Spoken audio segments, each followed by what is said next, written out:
Amen. I hope those songs prepare our hearts and mind for the preaching and the listening of the Word of God. Ang bihira. Ang ganda ni ate siya ngayon, no? Nakikiramay po yan. Nakikiramay kay late President Noynoy Aquino. Dilawan. Amen. I hope those songs prepare our hearts for the preaching. The music is good. Not very good, but there is no substitute for the preaching and the listening of the Word of God. Amen. Shall we all stand up please at muli po nating tawagan ang atin pong mahal na pastor.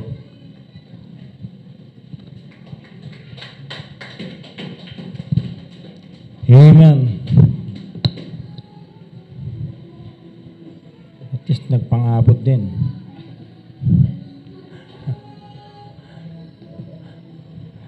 Alright, I hope you're still happy. Music is somehow good. So the message of the song is very good. But there's no substitute for the preaching of the Word of God. Tay, pakibuksan nyo na lamang po, lalong umiinit, pakibantayan na lang po. Pagka may lalapit, sapakin nyo na lang po kagad. Yan ako, muntik na. Apo, kasi masyado lang mainit. No? Doon na lang po kayo sa labas tayo mo po para malamig-lamig din sa inyo. Kung sino man ang magpepestro. Alright. So open our Bible in 1 Samuel chapter 15.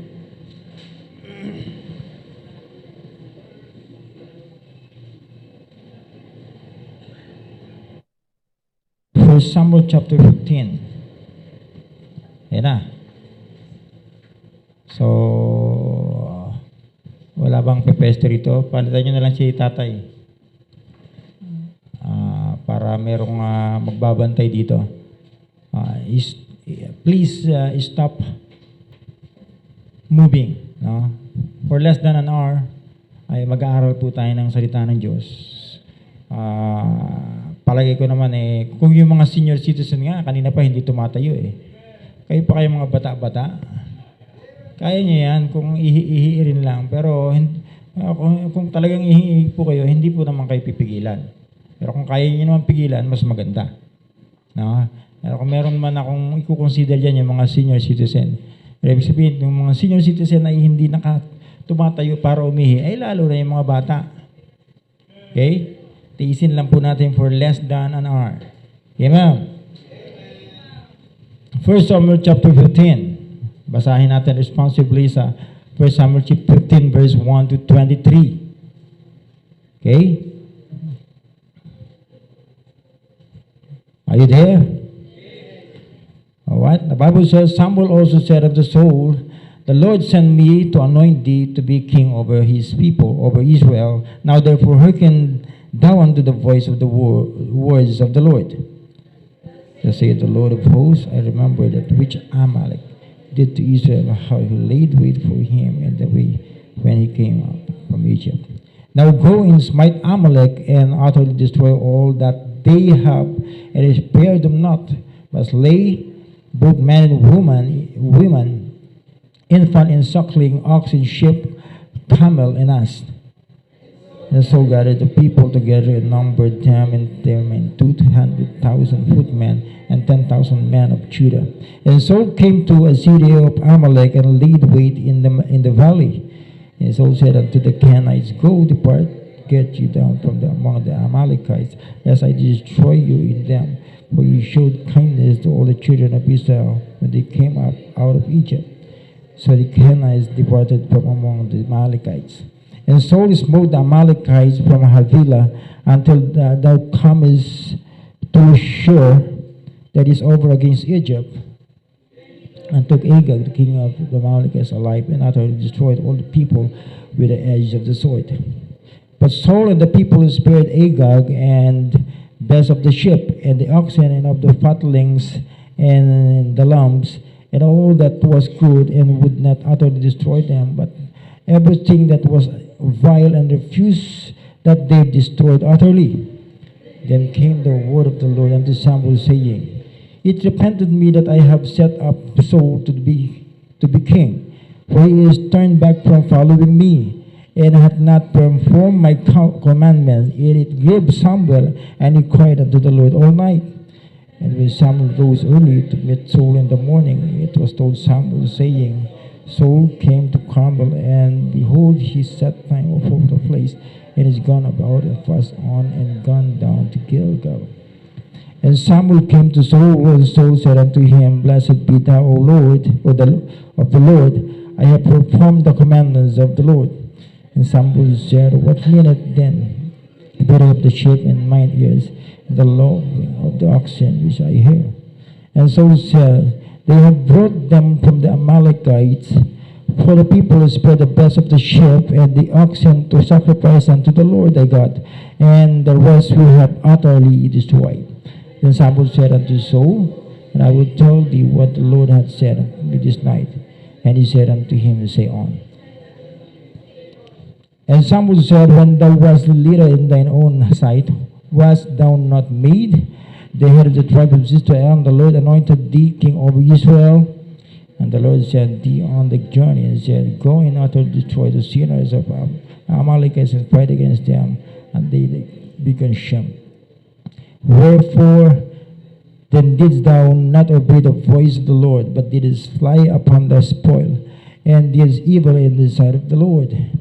Saul said unto Samuel, Yea, I have obeyed the voice of the Lord, and have gone the way which the Lord sent me, and I have brought Agag the king of Amalek, and utterly destroyed the Amalekites.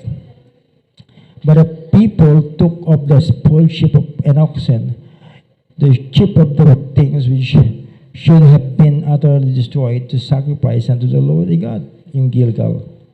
Samuel said, Had the Lord as great delight in burnt offerings and sacrifices as in obeying the voice of the Lord? Behold, to obey is better than sacrifice, and to hearken than to the fat of rams. For rebellion, sabay-sabay po tayo. For rebellion is a sin of witchcraft, and stubbornness is as iniquity of idolatry, because thou hast rejected the word of the Lord. He that also rejected thee from being king. Alright, tayo po'y sandaling pumikit at manalangin. Takilang Diyos, habang makapangyarihan sa lahat, nagpupuri po kami at nagpapasalamat sa umagang ito na muli na naman po kayo makapag-aaral mula sa iyong mga banal na salita. And I pray na patuloy po kami pangunahan, Panginoon, kayo buwang magsalita sa kalagitnaan po namin. Gamitin mo lamang po ang bibig ng inyong lingkod at abutin mo po ang pangangailangan ng inyong mga anak. Ganon din po, Panginoon Diyos, sa aming mga kapatiran na sa kanilang tahanan.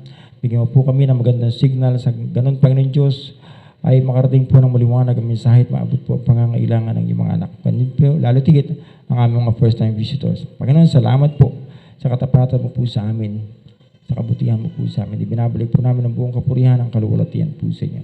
At kung may nakikita mo kayong bahid ng kasalanan sa aming puso at isipan, ay ipatawarin mo po kami, O Diyos. Palain mo po ang aming pastor, Pastor Hill, at ganoon din po si Pastor Ed, at ang mga gawain na galing po dito ay patuloy pong gamitin para maabot ang pangangailangan ng mga tao sa kanya-kanya po naming area of responsibilities. Binabalik po namin ang buong kapurihan, ang kaluwalhatian sa inyo, at muli patawad sa bawat pagkakasala po namin. Ito po ay aming dalangin sa pangalan ni Jesus. Amen. Please be seated.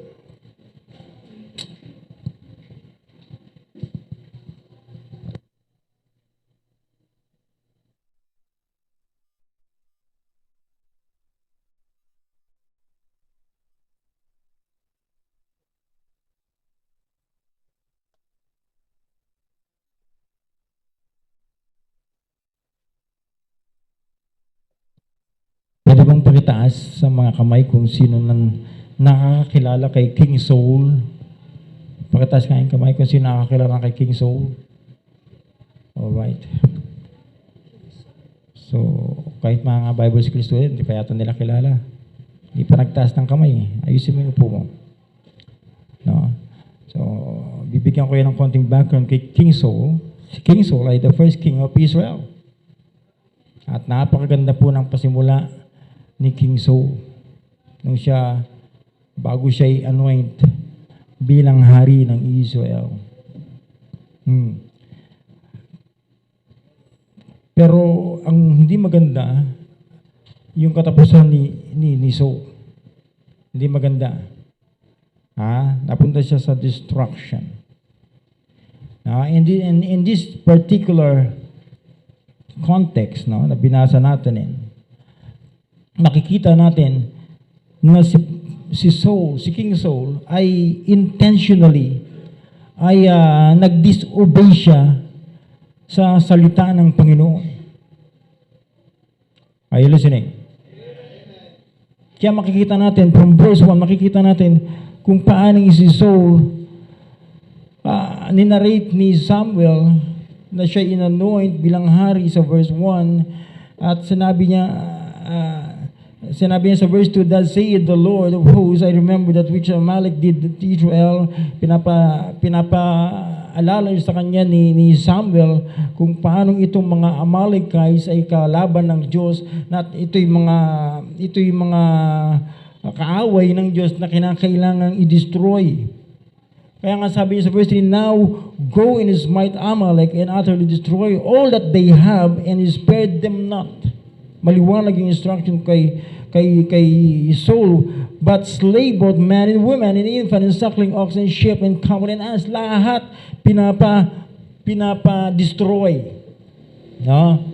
And Saul gathered the people together sa verse 4 and numbered them in Telaim, 200,000 footmen and 10,000 men of Judah. And Saul came to the city of Amalek and laid wait in the valley. And Saul said to the Canaanites, "Go, depart, get you down from among the Amalekites, lest I destroy you with them. For you shewed kindness to all the children of Israel when they came out of Egypt to the Canaanites departed from among the Amalekites. And Saul smote the Amalekites from Havilah until thou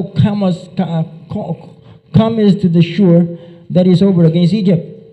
And he took Agag." Ito ang unang pagkakamali ni Saul. So he took Agag, the king of the Amalekites, alive, and utterly destroyed all the people with the edge of the sword. Lahat pinatay, maliban kay King Agag.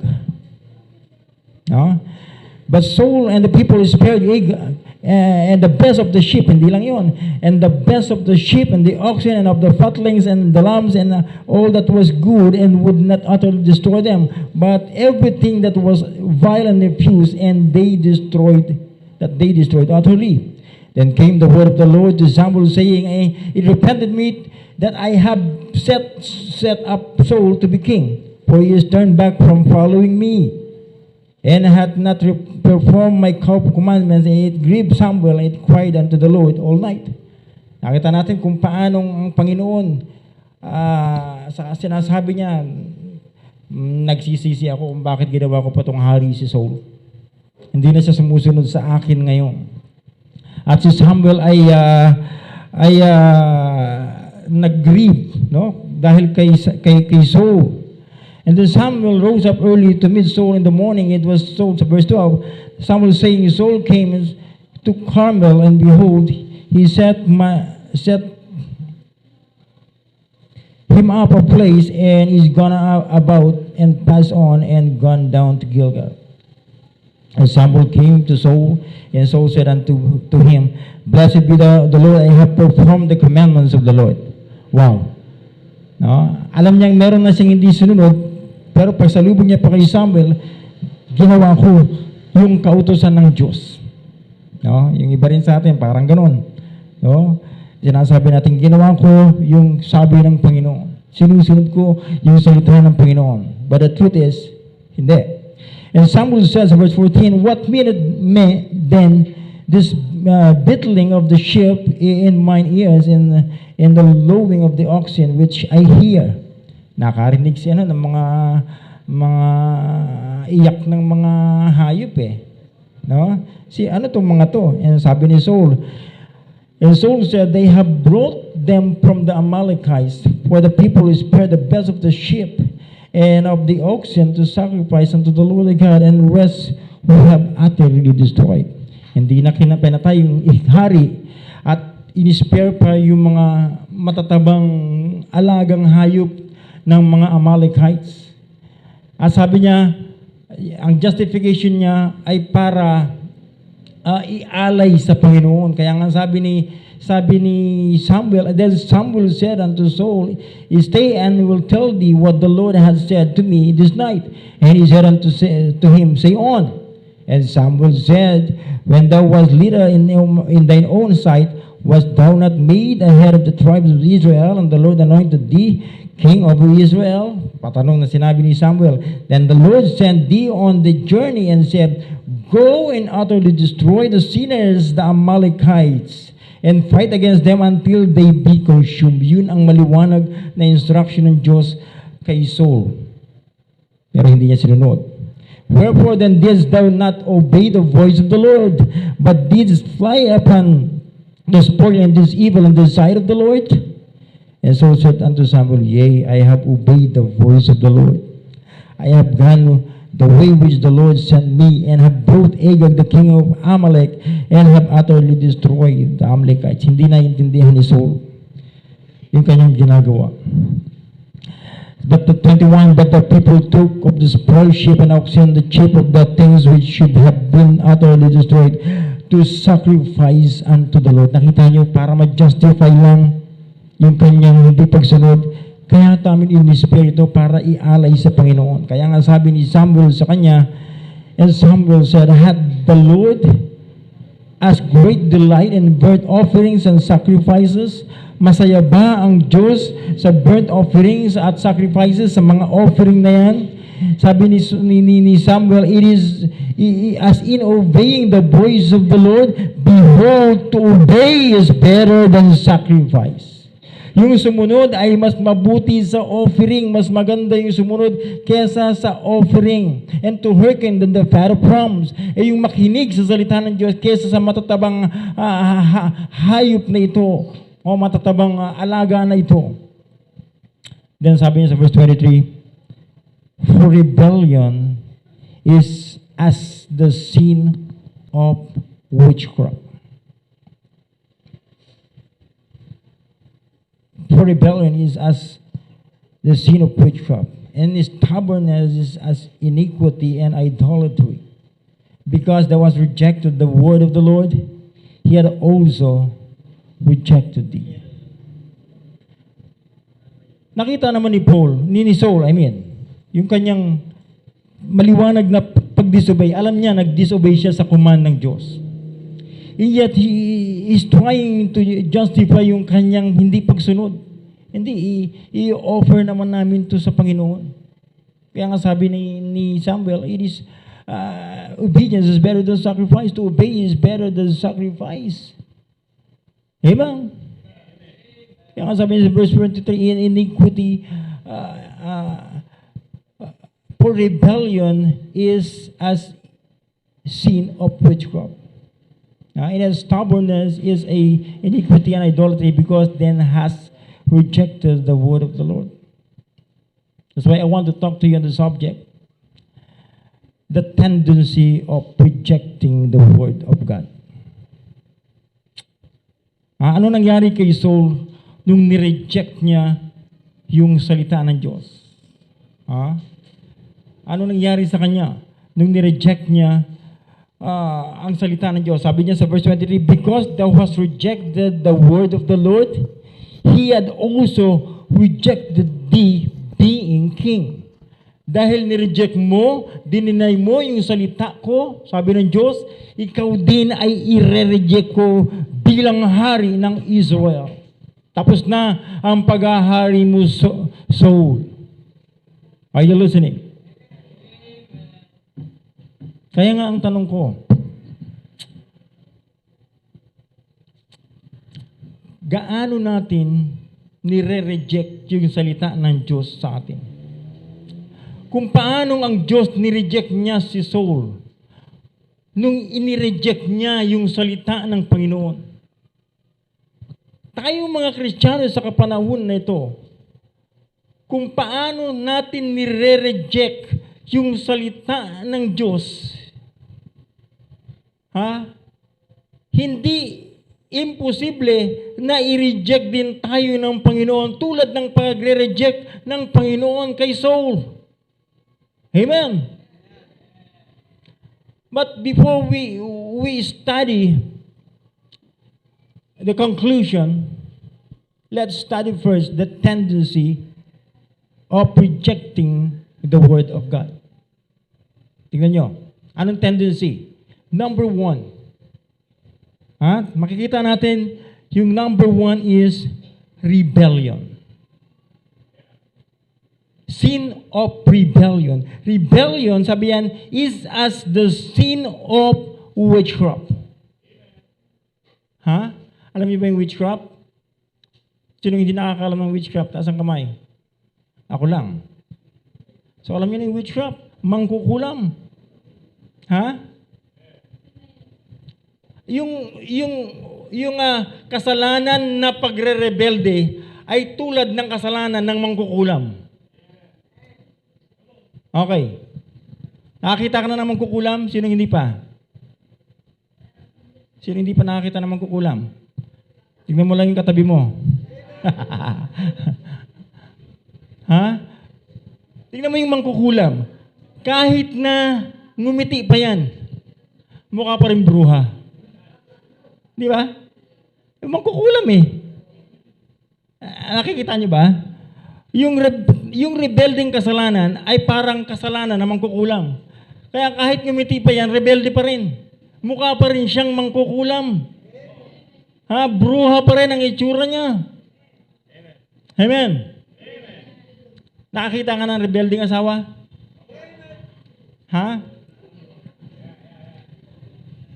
Kung ano ang ayaw ng asawa niya, yun ang gagawin niya. Rebelde eh. Are you listening? Yung sin of rebellion ay katulad ng kasalanan ng mangkukulam. Spiritual wickedness. Mangkukulam nga eh. Mambabarang nga eh. No? Kita mo yung asawang babae o asawang lalaki. Kung ano yung ayaw ng kanyang asawa, yun ang gagawin. May asawang inis na inis talaga siya pag nakikita niya yung asawa niya nag-ML eh. Di ba? I hope na naunawaan niyo kayong mga ayaw ng ML na asawa. Pero yung asawa niyo, rebelde sa'yo, yun ang gagawin niya. Papainis, papakita pa sa'yo. Iinisin ka talaga. Rebelde nga eh. Mangkukulam nga eh. Kita mo itsura. Diba? Pag nakita ka niyan, yung ngiti niya, yung ngiting aso.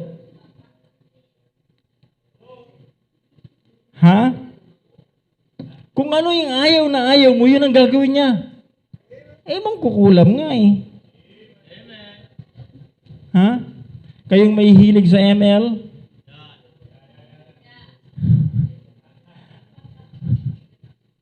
Talaga naman.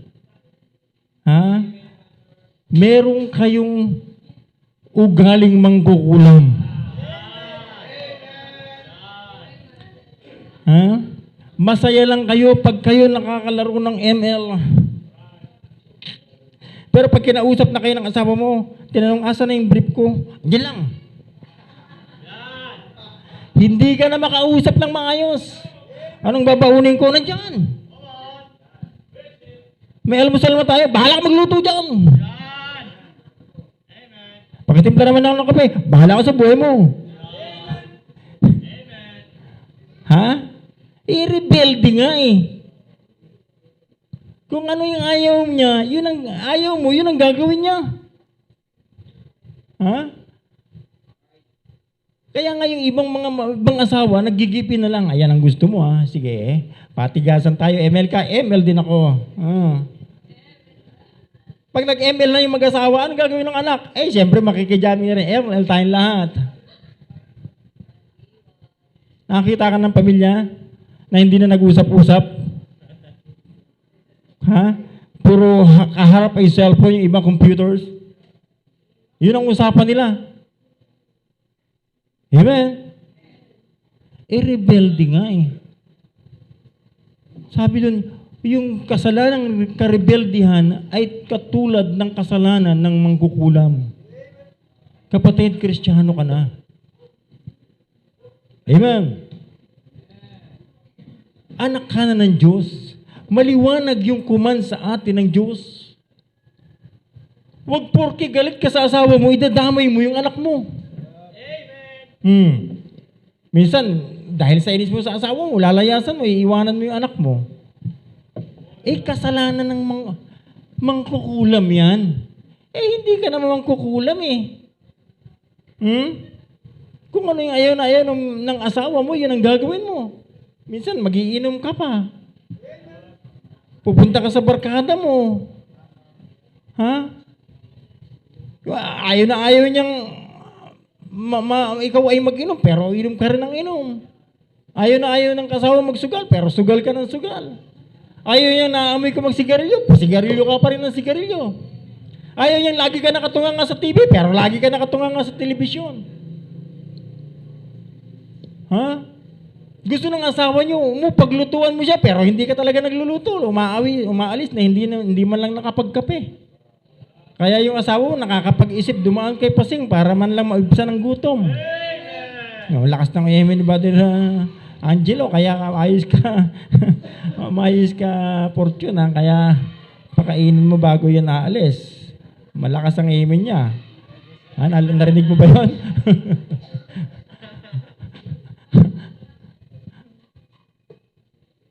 Kaya yung labahan tuloy, pagka nainis ka na sa asawa mo, pati labahan mo, dinadamay mo, bahala ka mangamoy dyan. Pati hugasan ng plato, bahala ka niyang uurin dyan. Diba? Lahat nadadamay because of rebellious attitude. Hindi mo na aasikasuhin yung anak mo kasi rebelde ka sa asawa mo. Kapatid, kung Kristiyano na tayo, kung Kristiyano ka na, ang tanong ko lang, mangkukulam ka pa rin ba? Biruin mo, napakaganda mong lalaki. Napakaganda mong babae. Napakaganda mo kasi ginamit mo na lahat ng pangontra sa kapangitan Ginuhitan yung hindi pantay na kilay. Nilagyan ng aswete yung uso. Pati mukha, grabe. Magmukha ka ng maganda. Maganda ka naman talaga sa paningin ng asawa mo.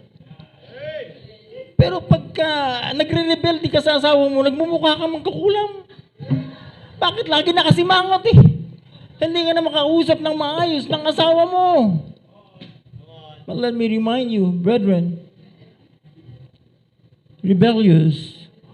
sin of rebellion is a sin of a witchcraft. Amen. You know why? Bakit nagmumukha ka mangkukulam? Because of rebellious attitude. Because you rejecting the word of God. Amen. Alam naman na natin kung matagal-tagal na rin tayong Kristiyano, alam na natin yung command ng Diyos para sa iyo, asawa. Kung ikaw ay asawang lalaki, alam mo na kung ano ang command sa iyo ng Diyos. Husband, love your wife. Mamahalin mo lang, hindi mo aawayin. Wife, submit to your own husband. Pero bakit rebelde ka pa rin, hindi ka makapag-submit sa asawa mo? Hindi kasi, pastor, hindi naman kasi magandang leadership ng asawa ko Hindi naman kasi kami pinapangunahan Hindi magandang ehemplo yung tatay namin Kapatid, gawin mo lang yung responsibility mo. Yung sayo lang. Hayaan mo yung kanyang responsibility. Ang mahalaga, yung responsibility mo, mothers or wife. Ang command ay submit to your own husband. Husband, love your wife. Children, obey your parents in the Lord. But why it seems hindi natin naunawaan yung simpleng instruction ng Diyos na yan? Sinabi ng wag mong hayaang lubugan ng araw ang iyong galit. Pero nilubugan na lang. 3 araw na, 1 linggo na, mag-iisang buwan na, galit ka pa rin. And that is sin of rebellion. And rebellion is tantamount to sin of witchcraft. Amen. Unawain po natin yung instruction ng Diyos sa atin. Maliwanag yung instruction kay Saul. Saul, ganito ang gagawin mo, destroy all of them. Alam niyo ba maliwanag ang instruction sa atin? Na i-destroy din natin ang lahat ng kasalanan sa buhay natin, Kristiyano. Be holy for I am holy. Pero kita mo, kahit sa loob ng tahanan, mga rebelde tayo, hindi tayo sumusunod sa instruction ng Diyos. Ano ang tendency? Rebellion. The tendency of rejecting the word of God is rebellion. Amen? Nakakita ka na ng anak? Na pag inutusan mo, mukhang mangkukulam yung mukha? Grabing simangot eh. Ako na naman, pwede naman si ate, si kuya. Lagi na lang ako. Nakita ng anak na inutusan, inutus doon, bibili lang ng suka sa tindahan. Inutusan lang magugas ng plato, grabing basag-basag yung plato, basag-basag yung hawakan ng mga baso, mga tasa. Rebelde. Anak, hugas ka naman ng plato. Mamaya naman. Kala mo busy kung anong ginagawa, kala mo nagmo-module. Hindi naman, module legend. Module legend naman yung ginagawa. Kala mo busy. Pero hindi mautusan, grabing sandabungkal yung mukha. Amen. Mga anak, kayo kausap ko. Ni hindi marunong maghugas maglinis ng CR. Utusan mo maglinis ng CR yung mga lumang tipan na naiwan pa doon. Yung Old and New Testament. Amen. Mga anak, huwag kang rebelde para huwag kang magmukhang mangkukulam. Pag binagbawalan ka ng magulang mo, anak, huwag ka nang mag-ML. Sa jablo yan. Parang ayaw mo pang maniwala sa tatay at nanay mo. Masakit nga kung yung asawa mo sinasabihan mo. At baba mo yung paa mo dyan. Di ba? Alam mo kung bakit kasi po sa paulit-ulit na lang sa ML na yan? Kapatid, hanggat may nakikita ko kasi No? Pinakita sa akin ng Panginoon sa panaginip. Habang nandun kayo sa bahay, nag-ML ka. Tatay. Yan ang dahilan kung bakit ka napupuyat, hindi ka pa nakakapagsimba dahil sa ka-ML. Sinong pinagre-rebeldehan mo? Asawa mo ba? No. It is God. And sin of rebellion is a sin of witchcraft. Huwag mong hayaan yung itsura mo, huwag mo kang mangkukulam. Kita mo pagkagising mo sa umaga na hindi ka nakatulog dahil sa KML. Mas pangit ka pa nga sa mangkukulam eh. Amen? Nakita niyo kung paano tayo niloloko ng diablo? Alam natin yung instruction pero hindi natin masunod.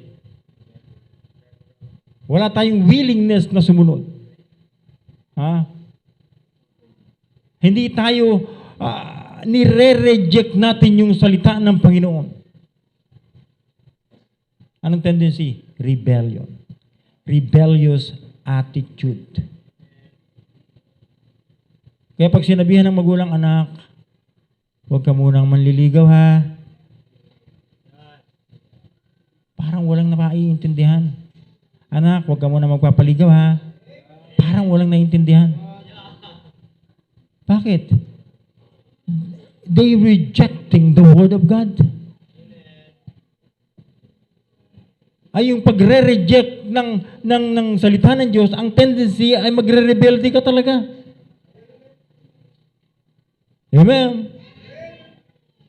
Kasi yung rebellious attitude ay produkto ito ng disobedience. Hindi pagsunod. Ha? Amen. Hindi nyo nare-realize, mga anak, na protection nyo yung ginagawa sa inyo ng magulang nyo. Kung pinagbabawalan kayo sa isang bagay na hindi para sa inyo, ayan ay para sa protection nyo. Para hindi ka ma-addict sa ML na yan. Para hindi ka ma-addict sa cellphone na yan. Para hindi ka ma-addict sa kaka-boyfriend mo na yan. Kaka-girlfriend mo na yan. Pero grabe nga rebelde. Ha? Para ka mangkukulam at mambabarang. Amen. Sin of rebellion is a sin of witchcraft. So the tendency of rejecting the Word of God is rebellion. Nakikinig kayo? Mga rebelding anak, nakikinig kayo? Ha? Kaya, ganun na lang kayo katigas. Ha? Hindi nyo alam na yan yung ini-stir up ng diablo sa inyo para lalo kayong maging rebelde sa magulang nyo. At huwag niyong kalimutan na habang nagre-rebelde kayo sa magulang nyo, sa Diyos kayo nagre-rebelde. At pag sa Diyos kayo nagrebelde, anong kahihinatnan? Anong nangyari kay Saul? Distraction. Aantayin mo pa ba? Pupunta ka sa distraction, anak? Bago ka makinig at sumunod? Ha? Aantayin mo pa bang ma-addict ka sa ML hanggang sa minsan isang araw? Iyan ay kamamatay mo. Meron na bang namatay dahil sa ML? Marami na po. Meron na bang na-rehab dahil sa ML? Marami na po. Huwag mo nang hayaan, isa ka. Isa ka sa kanila. Maging isa ka sa kanila. Huwag mong hayaan, anak. Huwag mong hayaan, misis. Huwag mong hayaan, mister. Nakakahiya yun. Kung ikaw ay magulang na, ikaw pa ay pasimuno sa pag-ML sa bahay, nakakahiya yun. Kung ikaw pa ay sasawayin ng anak mo, Nay, Tay, bakit hindi na lang tayo magbasa ng Bible? Abay, nakakahiya lalo yun. Imbis na yung tatay nagsasabit na, magbasa tayo ng Bible! Kesa maglaro ka dyan ng ML. Amen! Nakakahiya yun. Mga magulang, hindi ka naman mangkukulam. Mukha ka lang mangkukulam. Pero hindi ka mangkukulam. Ha? At least yung pagiging mukhang mangkukulam, pagka nilaban mo yan ng kontra kapangitan, ay magmumukhang maganda ka rin naman. Di ba? Amen. Huwag kang magrebelde sa asawa kasi yung pagre-rebelde mo sa asawa mo ay pagre-rebelde mo sa Diyos. At pag naging rebelde ka sa Diyos, anong katatapusan yan? Destruction. Just like Saul. Kaya nga sabi ni Samuel kay Saul, to obey is better than sacrifice.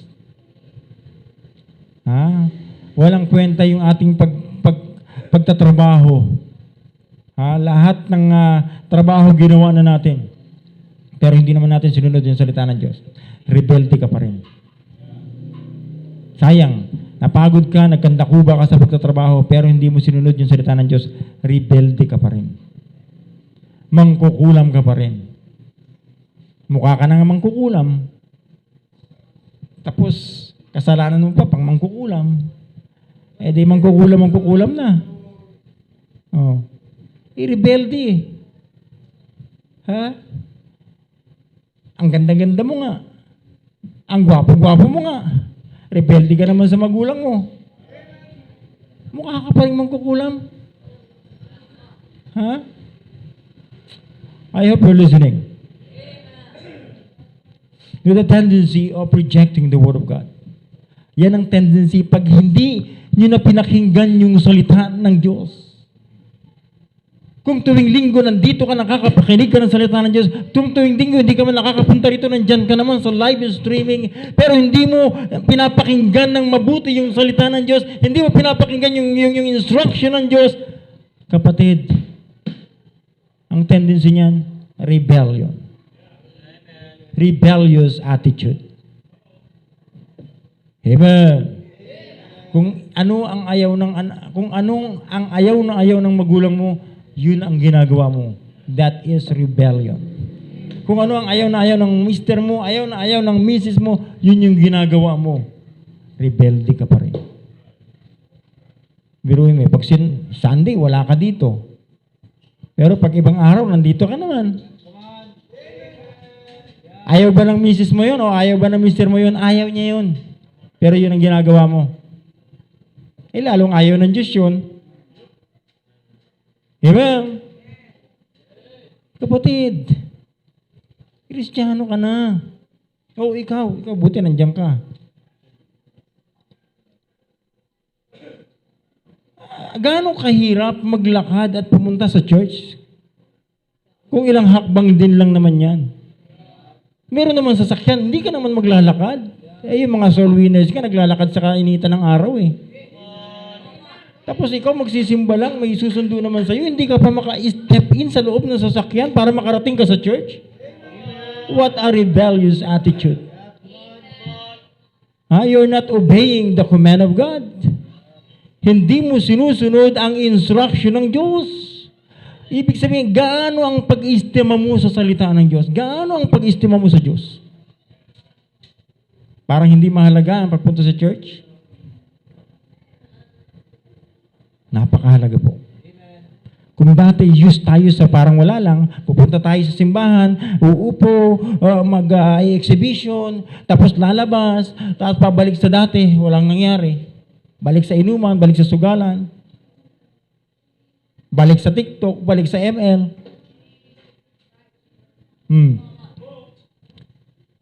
But not in the church of God. Not in the church of the living God! This is the church of the Lord Jesus Christ. Amen? Kung ikaw ay kabilang sa church ng Panginoong Jesucristo, dapat naunawaan mo yung instruction sa iyo ng Panginoon.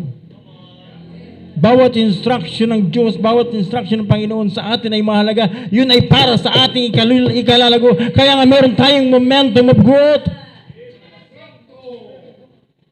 Hindi tayo lalago pag hindi tayo nagkaroon ng momentum sa ating paglago. At nandito na lahat, yung pamamaraan, ginawa na ng Diyos ang pamamaraan para tayo ay lumago. Pag hindi pa rin tayo lumago, kapatid, ikaw na ang may kasalanan nun. Tayo na ang may kasalanan nun. It's no longer God. And besides, hindi nagkamali ang Diyos, hindi nagkulang ang Diyos sa atin. Tayo lang talaga yung masuwayin. Tayo lang talaga yung rebelde sa Diyos. Amen. Amen. Dong.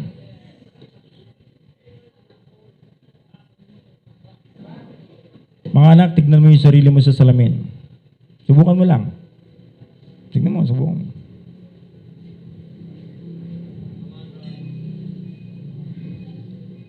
Tanungin mo yung sarili mo.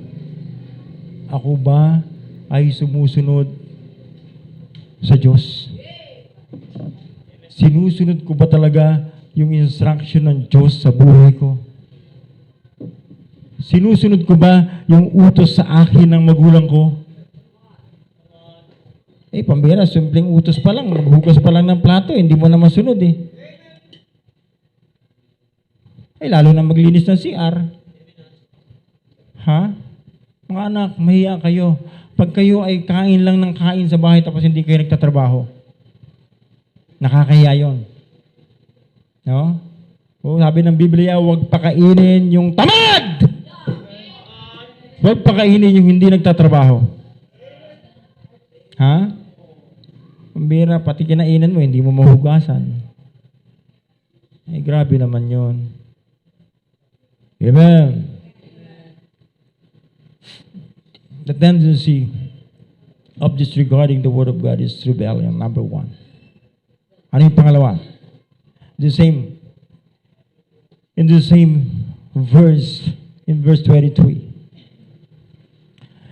the tendency of rejecting the Word of God is not only rebellion, but also stubbornness.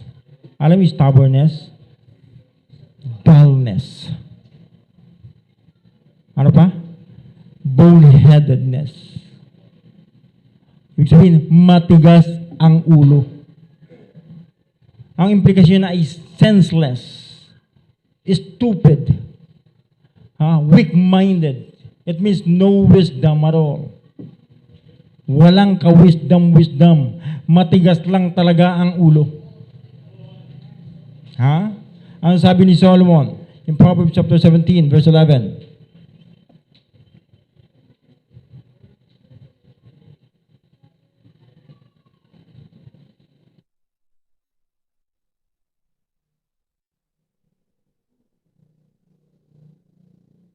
An evil man, 17:11 of the book of Proverbs, an evil man seeketh only rebellion. It is the evil man, the wicked man, the unbelievers. It must be the unbelievers only. Supposed to be unbelievers lang yung nakakaisip niyan. Yung klase ng kasalanan na rebellion. Pang-unbeliever lang yun, kapatid. Pero magtataka ka sa buhay ng Kristiyano, maraming mga Kristiyanong rebelde sa Diyos. Bakit rebelde sa magulang, rebelde sa asawa? Amen. Anong tendency? Anong tendency ng pagdidisregard natin sa salita ng Diyos? Hindi lang rebellion, but is stubbornness. Grabing katigasan ng ulo. Brethren, we need to be mindful of the Word of God. Dapat makita natin kung paano pinanish ng Diyos si Saul because of his rebellious attitude, because of his disobedience, because of his hard-headedness, because of his stubbornness. Amen. It is painful. Alam niyo ba, masakit ang consequences ng pagiging rebelde o pagiging stubbornness. Masakit po ang consequences niyan. It's so painful. Tingnan natin kung paano pinanish ng Panginoon. Yung mga Israelites during the Old Testament time. Kita niyo yung mga rebelding anak. Tingnan natin sa Deuteronomy chapter 21. Kung paano pinarusahan ng Diyos o ano ang klaseng parusa ng mga rebelde at rebellious na anak.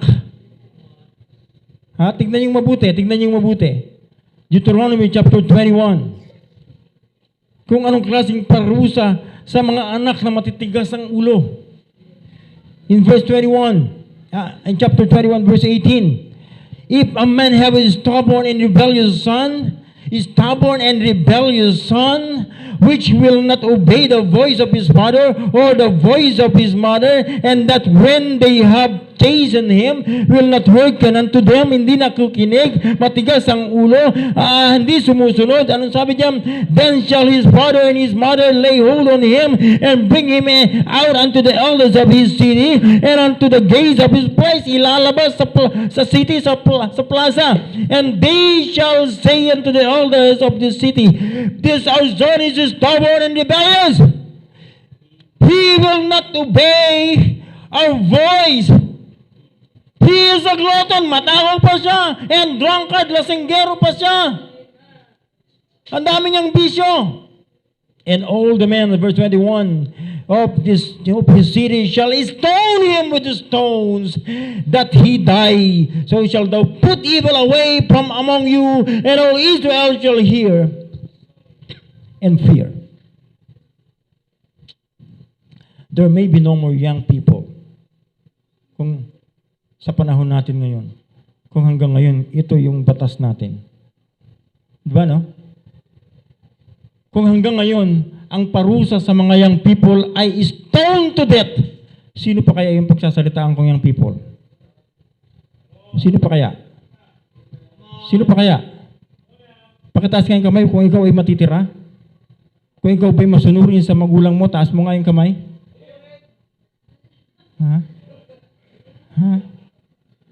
Taas ang kamay kung ikaw ay masunurin sa magulang. Di ba?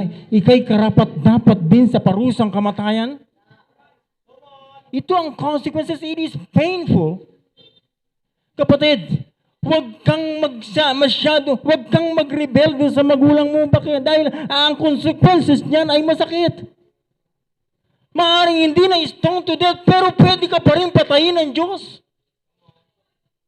Ha? Dahil sa karebeldehan mo, dahil sa katigasan ng ulo mo. Amen.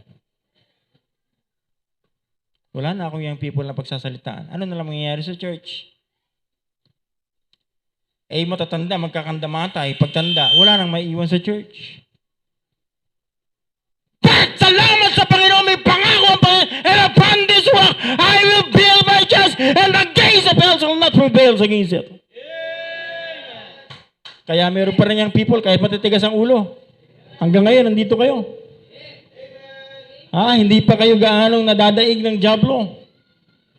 Pero huwag kang masyadong magrebelde, anak. Kasi still, the consequences is so painful. Masakit pa rin ang consequences niyan. Huwag maging rebelde. Kung ikaw ay hanggang ngayon ay addict sa ML, tigilan mo na yan, anak. Bago ka pa ma-rehab. Kung ikaw ngayon ay matigas ang ulo, ligaw pa rin ng ligaw at paligaw pa rin ng paligaw, tigilan mo na, anak. Kasi it is painful. The consequences of that sin is so painful. Ayaw mong pakinggan yung magulang mo, sinasabi niya, anak, wag yan, mukhang adik yan. Hindi, ma. Nagcha-church din naman yan. Mabait siya. Lagi niya akong kinakamusta eh. Sabi niya sa akin, kumain ka na ba? Ang sweet-sweet niya, ma. Lagi niya akong kinakumusta. Nakatulog ka ba ng maayos? Miss ko na yung maganda mong mata. At saka yung cute mong ngiti.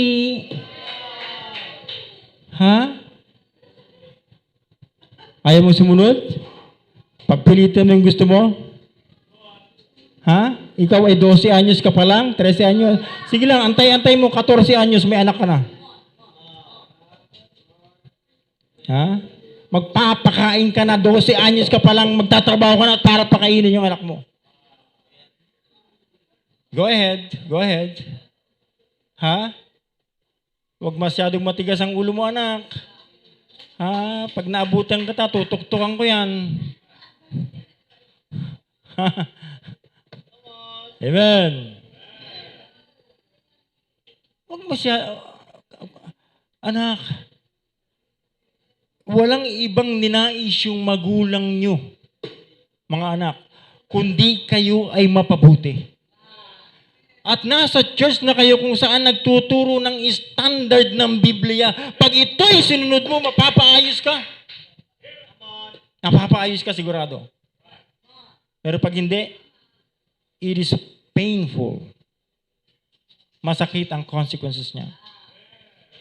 Sige lang, tuloy mo lang pagiging rebelde mo. Masakit ang consequences niya. Amen. Kaya nga sabi ni David in Psalm 78,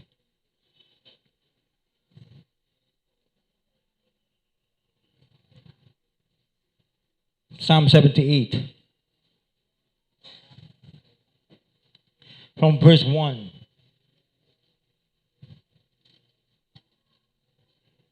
Sabi ni Asaph, Psalm 78, verse 1, give ear, O my people, to my law. Incline your ears to my words of my mouth. I will open my mouth in a parable. I will utter dark sayings of old, which we have heard and known, and our fathers have told us, and we will not hide them from their children, shewing to the generation to come the praises of the Lord, and his strength, and his wonderful works that he had done. For he established a testimony in Jacob and appointed the law in Israel, which he commanded our father, that they should make them known to their children. It is an exhortation from Asaph.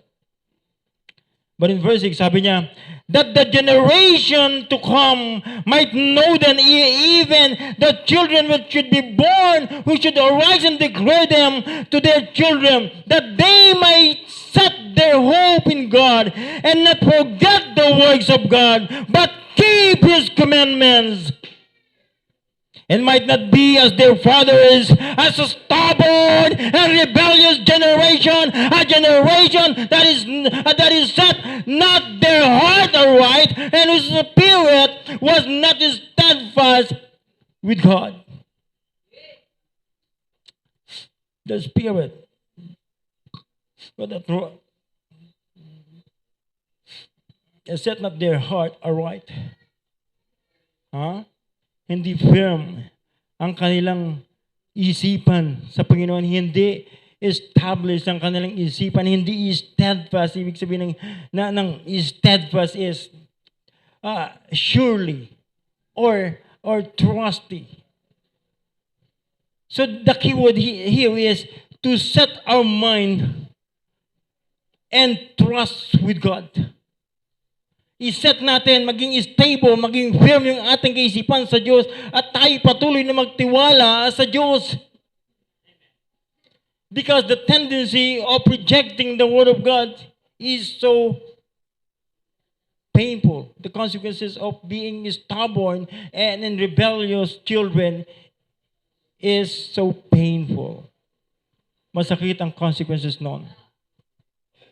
Huwag yun ang gayahin yung mga naunang magulang natin sa pananampalataya na matitigas ang ulo. Meron na tayong best example para tayo ay hindi matulad sa ating mga forefathers na masakit ang kinahinatnan ng kanilang katapusan. Amen. The tendency of rejecting the Word of God, not only rebellion and stubbornness, but also number 2 and last, it is idolatry. Diba? Yun yung sinabi sa talata natin, idolatry. Idolatry, naalala niyo yung si Moses? Kung paano ang mga Israelites pagkat akyat ni Moses sa Mount Sinai para kuhanin lang yung tablet of stones, yung 10 commandments na isinulat ng kamay ng Diyos at inabot para kay Moses. 40 days and 40 nights lang nawala si Moses sa leadership sa mga Israelites. Naghanap na sila ng kanilang Diyos-Diyosan. Alam mo ba, ang tendency, pagka nawala na tayong napapakinggang salita ng Diyos, ang tendency ay maghahanap tayo ng ibang Diyos. Amen. At anumang bagay na uunahin natin bukod sa tunay at buhay ng Diyos ay yan ay idolatry. Pagsamba sa Diyos-Diyosan. Amen. Kaya nga sabi ni Paul in 1 Corinthians chapter 10 verse 14, wherefore my dearly beloved, flee from idolatry. Iwasan nyo yung idolatry. Huwag niyong unahin yung ibang bagay, kundi ang Diyos lang dapat ang pangunahin sa buhay ng Kristiyano. Dapat Panginoong Jesucristo lang ang may preeminence sa buhay ng Kristiyano. Amen.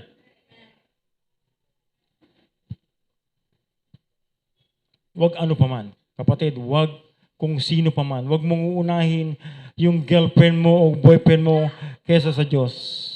Huwag mong uunahin yung textmate mo o chatmate mo kesa sa Diyos. Huwag mong iunahin yung bisyo mo kesa sa Diyos. Huwag mong maunahin yung matulog kesa sa Diyos. Huwag mong maunahin yung trabaho mo kesa sa Diyos. Huwag mong uunahin sino man kesa sa Diyos.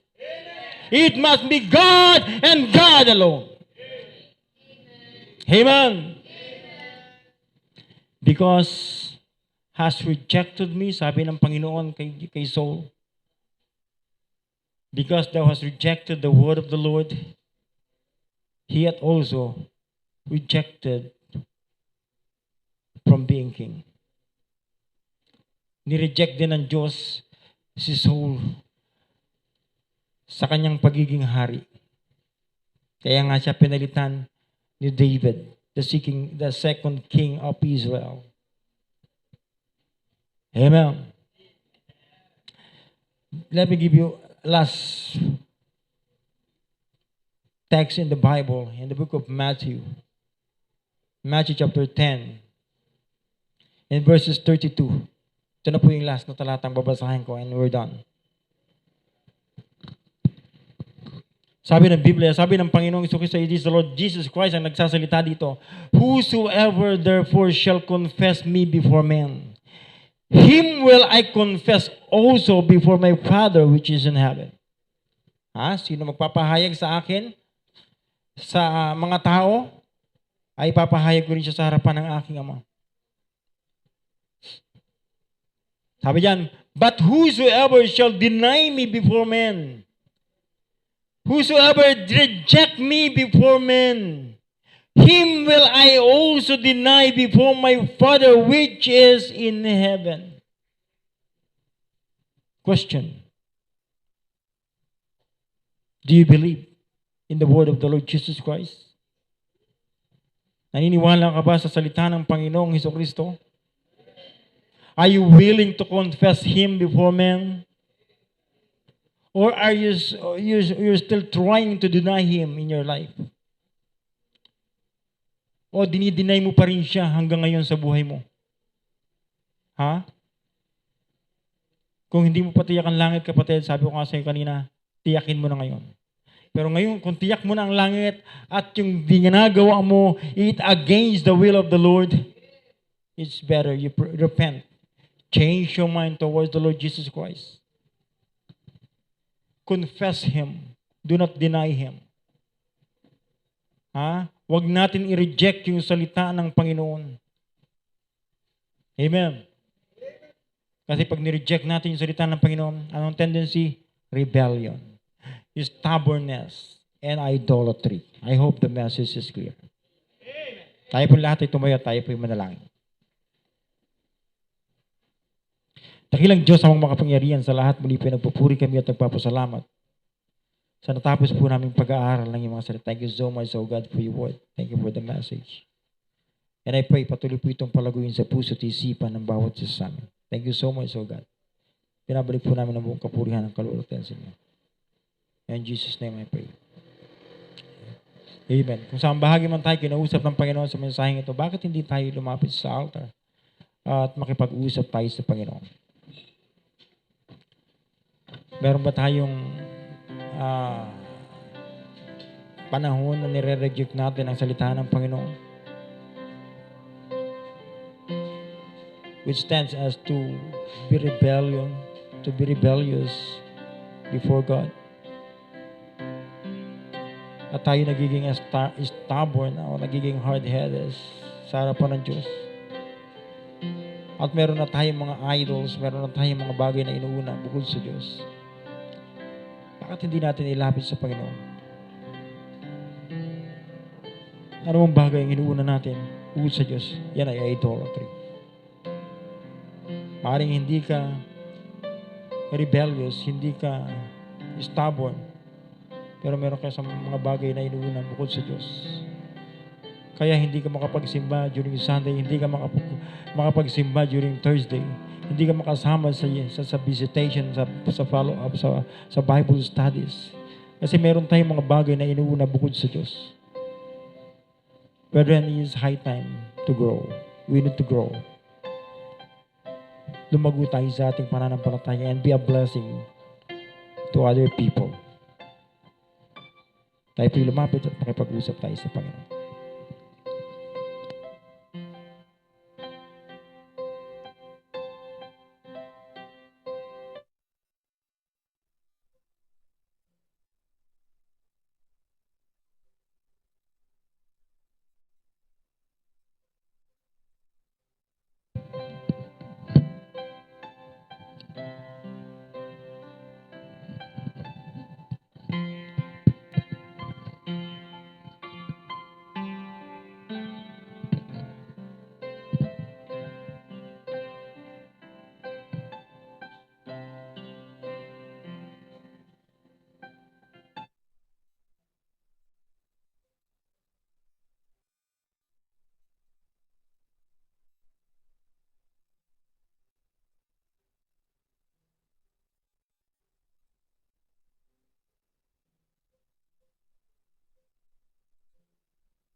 Diyos dakilang Diyos ang makapangyarihan sa lahat. Muli po napupuri kami at nagpapasalamat sa natapos po na yung pag-aaral ng iyong mga salita. Thank you so much, oh God, for your word. Thank you for the message.